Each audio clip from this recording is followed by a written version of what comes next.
Sleeping Beauty.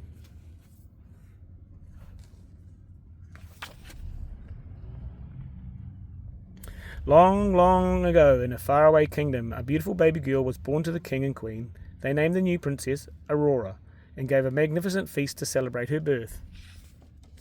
Trumpets sounded as 3 sparkling balls of light floated into the room. 3 fairies magically appeared from the light, waving their wands. They were the 3 good fairies, Flora, Fauna, and Merryweather. They had come to bestow their gifts upon the infant princess. "I give you the gift of beauty," said Flora. She waved her wand, and flowers of all colours appeared and showered down upon the sleeping beauty. "I give you the gift of song," said Fauna, and a chorus of birds flew above the cradle. But just as the 3rd fairy, Merryweather, was about to speak, a flash of lightning filled the room. The wicked fairy, Maleficent, appeared. She was furious that she had not been invited to the feast. You will regret your mistake," she thundered, "for I too have a gift for the princess. Before her 16th birthday, she will prick her finger on the spindle of a spinning wheel, and she will die." Then, with her evil laughter echoing through the castle, Maleficent vanished. When all was quiet again, Merryweather stepped forward. "I cannot undo the evil spell," she said, "but I can soften it. The princess will not die. Instead, she will fall into a deep sleep, and only the kiss of her true love will be able to wake her." King Stefan was still fearful for his daughter's life. To stop the evil curse, he immediately ordered that every spinning wheel be burned. That night, thousands of spinning wheels were collected and brought to the palace. A large bonfire was lit. The 3 fathers offered to disguise themselves as peasant women and take Aurora into the woods to keep her safe from Maleficent until her 16th birthday. The king and queen were heartbroken at having to part with their beloved daughter, but they knew it would be for the best. Sadly, they watched from the castle window as the fairies carried their baby away. High on the Forbidden Mountain, Maleficent ordered her goons to search the kingdom to locate the girl. "If you do not find her, you'll get more of this," she screamed, hurling bolts of lightning at them. The raven swooped down and perched himself on the arm of her throne. "Oh, my pet," she began, "you are my last hope. Circle far and wide in your search. Go and do not fail me." And so for the 16 long years, the whereabouts of the princess remained a secret. Deep in a forest in a woodcutter's cottage, the good fairies raised the princess as their own, and they called her Briar Rose.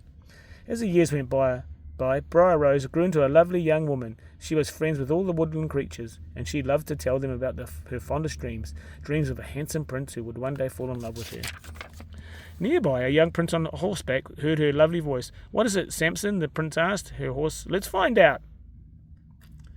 Samson instantly broke into a gallop, carrying the prince closer to the sound of the enchanting voice.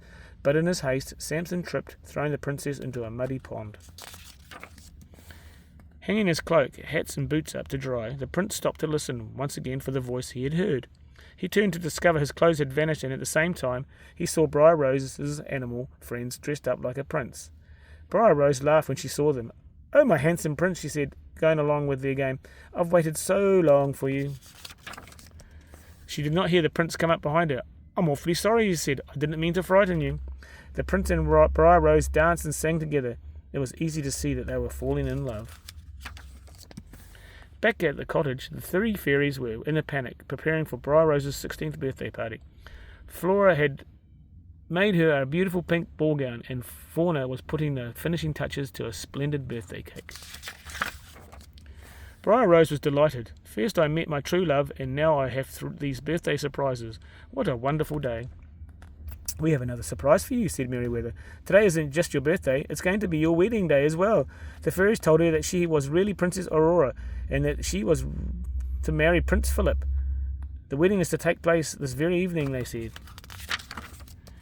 In the castle that evening, the princess saw a strange light outside her room. She followed it all the way up the winding staircase to a tiny tower room. There stood Maleficent beside a spinning wheel. As Aurora reached out to touch it, her finger was pricked by the spindle. Maleficent screeched with delight. The 3 fairies found Aurora lying on the floor in a deep sleep. "Quickly," exclaimed Flora, "let's put everyone in the kingdom to sleep until Rose awakens." Flying about and waving their magic wands, the fairies put everyone in the castle to sleep. The guards, the royal subjects, even the king and queen. Just as King Hubert was nodding off to sleep, Flora overheard him trying to tell King Stefan about the peasant girl from the forest.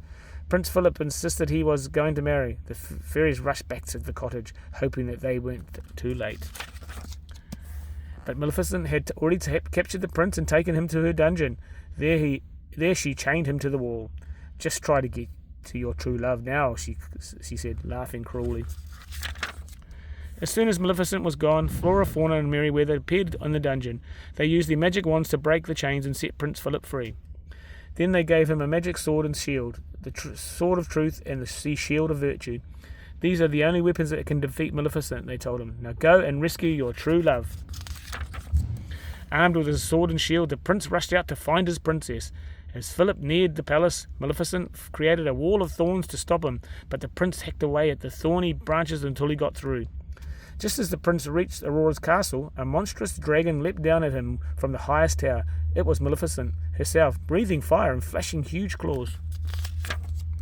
Philip raised his shield and charged at the dragon. The dragon opened its enormous mouth and hissed great flames of fire at the prince. He fell back, but got up again and dodged the flames. The dragon snapped at him with its enormous jaws.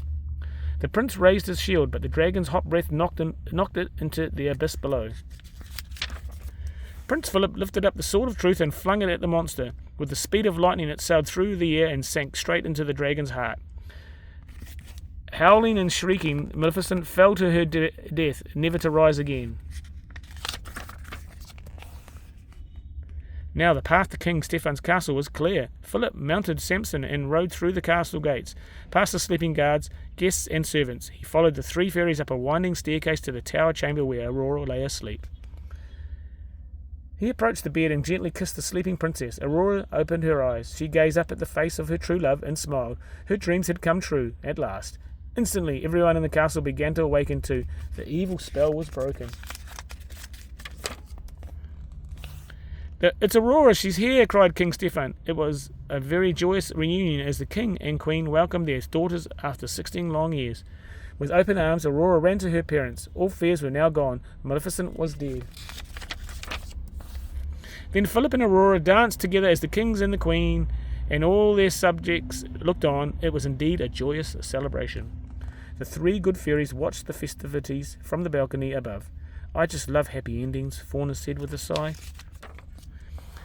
The celebrations lasted for days, and everyone was filled with joy, but none more so than Princess Aurora and Prince Philip themselves, who lived happily ever after.